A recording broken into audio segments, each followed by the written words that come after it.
Hello everyone, welcome back to our another blog. কেমন আছেন আপনারা সবাই? আশা করছি যে যেখান থেকে আমাদের এই ব্লগটি দেখছেন সবাই খুব ভালো আছেন এবং সুস্থ আছেন। আমরাও ভগবানের আশীর্বাদে ভালো আছি। সো গাইজ, আজকে হচ্ছে আমরা যাচ্ছি আমাদের দিদার সোয়াইন দিতে 8 মাসের এবং আমাদের দাদুর বাৎসরিক সোয়াইন দেওয়ার জন্য। সো এখানে আমার মা হচ্ছে সকাল সকাল 5টা বাজে উঠে সব কিছু রান্না করে ফেলেছে। এখন আমার মা হচ্ছে রেডি করছে একটা একটা করে।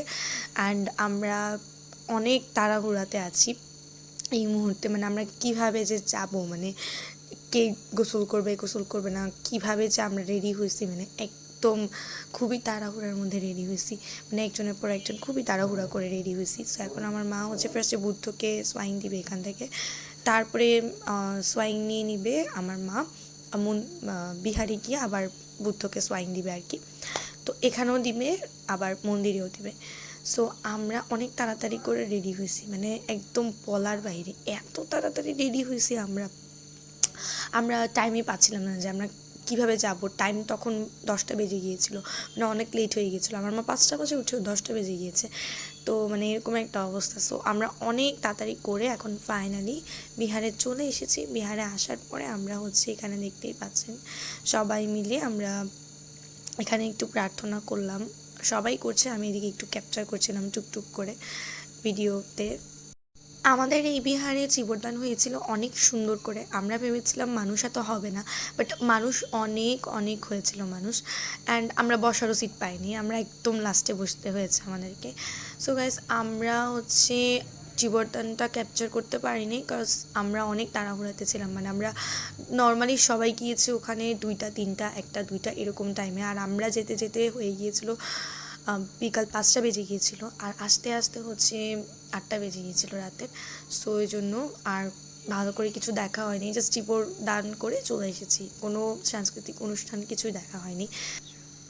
সো গাইস, এখানে হচ্ছে আমি একটু ভালোভাবে দেখাচ্ছিলাম বুদ্ধের সব মূর্তিগুলো। খুবই সুন্দর লাগছিল সব কিছু দেখতে, কারণ এই জায়গাটা আমার পার্সোনালি অনেক বেশি সুন্দর লাগে।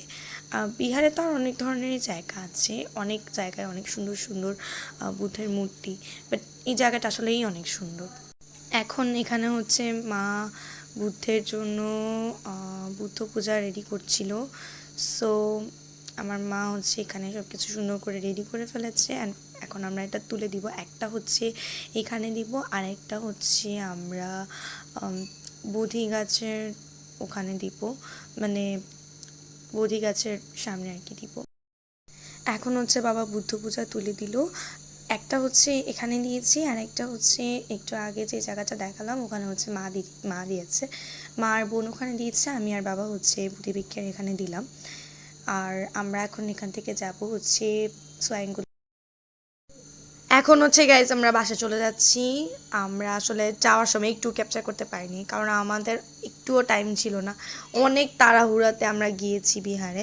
সো এখন আমরা বাসায় চলে যাচ্ছি ফাইনালি। আর গাইজ, আমাদের ভিডিওটা একটু স্কিপ করবেন না এই ভিডিওটা, কারণ হচ্ছে এই ভিডিওটা একটু ইন্টারেস্টিং, মানে আজকে অনেক কিছু দেখাবো আপনাদেরকে, সেই জন্য পুরো ভিডিওটি স্কিপ না করে দেখতে থাকুন। সো গাইজ, আজকের ভিডিওটা অনেক ইন্টারেস্টিং এই কারণেই বলেছি, কারণ আজকে আপনাদের সাথে শেয়ার করব অনেক ধরনের ফল ফ্রুটস, দেন হচ্ছে অনেক ধরনের ভেজিটেবলস। সো আমার মাসিতো বোন, মানে আমার দিদি, আমাদের জন্য অনেক ধরনের গ্রামের একদম পিওর তরকারি পাঠিয়েছে, ফল ফ্রুটস পাঠিয়েছে। সো ফার্স্টেই দেখালাম পেঁপে, এটা হচ্ছে টক পাতা গাইস। তারপরে দেখাচ্ছি হচ্ছে, দেখেন এটা হচ্ছে টক পাতা, একদম পিওর সব কিছু দিয়েছে আমাদেরকে।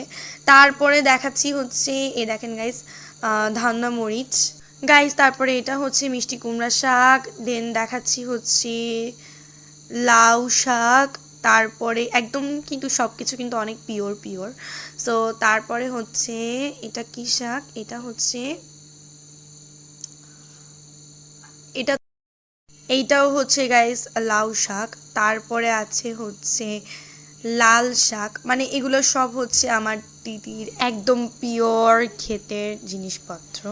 এটা হচ্ছে ধুন্দুল।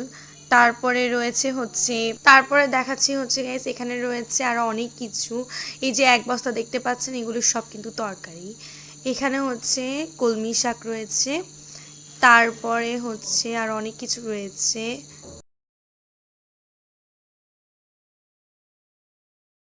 এইটা হচ্ছে গাইস মূলা শাক, তারপরে দেখাচ্ছি হচ্ছে নারিচ শাক। এটাও কিন্তু খেতে খুবই মজা, মানে এখানে বলতে পারেন আপনারা 10-20 ধরনের শাকই দেখাচ্ছি জাস্ট, কারণ অনেক অনেক ধরনের শাক পাঠিয়েছে দিদি। এখানে হচ্ছে আমি কনফিউজ হয়ে গেছিলাম, হায় হায় এত কিছু আমি কেমনে বের করব, মানে এত বড় বস্তা থেকে। সেই জন্য পরে হচ্ছে আমি বের করেছিলাম একটা একটা। সো ফার্স্টে দেখাচ্ছি হচ্ছে, দেখেন গাইস, এটা হচ্ছে কচুর লতি। তারপরে হচ্ছে দেখাচ্ছি আপনাদের সবাইকে আর অনেক কিছু রয়েছে। তারপরে গাইস এটা হচ্ছে কামরাঙা, দেখতেই পেলেন, আমি দেখালাম আপনাদেরকে। এটা হচ্ছে তারপরে মূলা। তারপরে রয়েছে হচ্ছে, দেখেন গাইস বের করছি আমি আস্তে আস্তে সব কিছু, মানে এত বাজার যে রাখারও জায়গা ছিল না। তো এইটা হচ্ছে বরবটি, এই যে দেখেন বরবটি। এগুলো না অনেক নরম হয়ে গিয়েছিল গাইস, মানে অনেক নরম হয়ে গেছিল, কলার বলি, ঠিক আছে। তারপরে হচ্ছে, তারপরে গাইস এগুলো হচ্ছে ছোট বেগুন, মানে এই ছোট বেগুনগুলো না খেতে অনেক বেশি মজা হয়। তারপরে হচ্ছে গাইস আবার দেখাচ্ছি বড় বেগুন, এই যে দেখেন গাইস, এটা হচ্ছে বড় বেগুন, দেখতেই পাচ্ছেন সবাই। এখন হচ্ছে গাইস আমাদের মোস্ট ফেভারিট থিং তেঁতুল দেখালাম, মানে তেঁতুলটা আসলে আমার মাসির গাছের তেঁতুল অনেক বেশি মজা। আর তেঁতুল, গ্রামের তেঁতুল গাইস অবভিয়াসলি অনেক বেশি মজা, কিন্তু কেউ। তারপরে গাইস এখানে দিয়েছে হচ্ছে লাউ, এবং এখানে হচ্ছে দুটো লাউ দিয়েছে।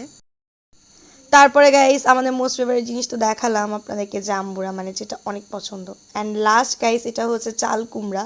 সো গাইস আজকে আমাদের এই ভিডিওটি যদি আপনাদের ভালো লেগে থাকে তাহলে অবশ্যই subscribe, like, comment and share করে আমাদের পাশে থাকবেন। অ্যান্ড হয়তো বা লেগেছে, কারণ এখানে অনেক ধরনের বাজার দেখালাম আপনাদেরকে।